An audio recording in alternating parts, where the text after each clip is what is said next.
না আছে নদীর সেই কলতান, হারিয়ে গেছে নৌপথের জৌলুসও। বাণিজ্যের প্রসারে এক সময়ের যোগাযোগ মাধ্যম বালাসীঘাট এখন হতাশার গল্প। যোগাযোগ ব্যবস্থা সহজ করতে গাইবান্ধার বালাসীঘাট থেকে জামালপুরের বাহাদুরাবাদ নৌ রুটে ফেরি সার্ভিসের জন্য ১৪৫ কোটি টাকা ব্যয়ে ২ ঘাটে নির্মাণ করা হয় টার্মিনাল। এরপর উদ্বোধন করা হয় ২০২২ সালের ৯ এপ্রিল। তবে ফেরির পরিবর্তে ৪টি লঞ্চ দিয়ে শুরু হয় যাতায়াত। এরপর হাতে গোনা কয়েকদিন চলার পর নাব্য সংকটে বন্ধ হয়ে যায় লঞ্চ চলাচল। ঘাট দুটি এখন এভাবেই পরিত্যক্ত অবস্থায় পড়ে আছে, মিলছে না প্রকল্পের সুফল। স্থানীয়রা জানান, টার্মিনাল দুটি নির্মাণের পর আশায় বুক বেঁধেছিলেন উত্তরের ৮ জেলার মানুষ, কিন্তু ৩ বছরেও লঞ্চ ও ফেরি চালু না হওয়ায় ক্ষোভে ফুঁসছেন তারা।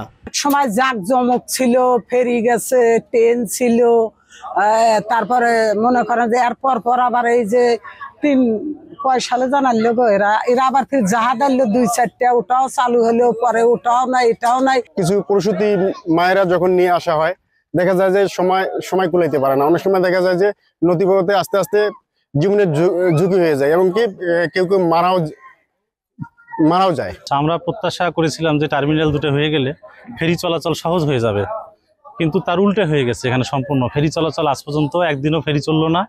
দুইটা টার্মিনাল দুটো পরিত্যক্ত অবস্থায় পড়ে আছে। রাষ্ট্রীয় অর্থের অপচয়, জনগণের টাকার এখানে অপচয় হয়ে গেল। সচেতন মহলের অভিযোগ, কোনো ধরনের সম্ভাব্যতা যাচাই না করে কোটি কোটি টাকা ব্যয়ে নির্মাণ করা হয় ফেরিঘাট। কারা এই কাজটি করলো, এই উদ্ভট পরিকল্পনাটি করলো এবং কোনো ধরনের নিরীক্ষা কিংবা সমীক্ষা ছাড়াই তারা এই কত অর্থের অপচয় হয়েছে এবং এই ক্ষেত্রে কোনো দুর্নীতি হয়েছে কিনা সেটি কিন্তু খতিয়ে দেখার সময় এসেছে। কোটি কোটি টাকা বরাদ্দ আসে আপনার এই নদী খননের জন্য বা ড্রেজিং করার জন্য। আমরা বাস্তবতায় কখনোই দেখিনি যে ওইভাবে ড্রেজিং হয়েছে। যদি ভালো ড্রেজিং হতো তাহলে আমাদের এখানে নৌপথ অটোমেটিক চালু থাকতো।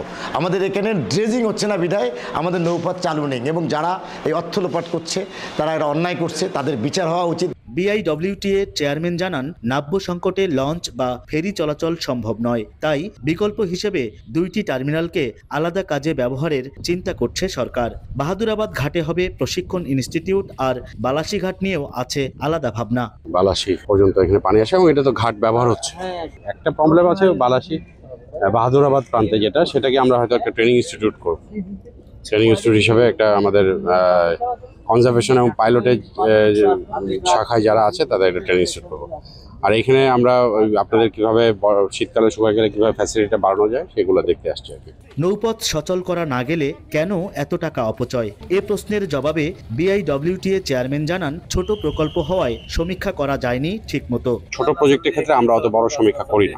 ছোট 50 কোটির নিচে হলে আমরা এটা ছোট প্রয়োজন হয় না।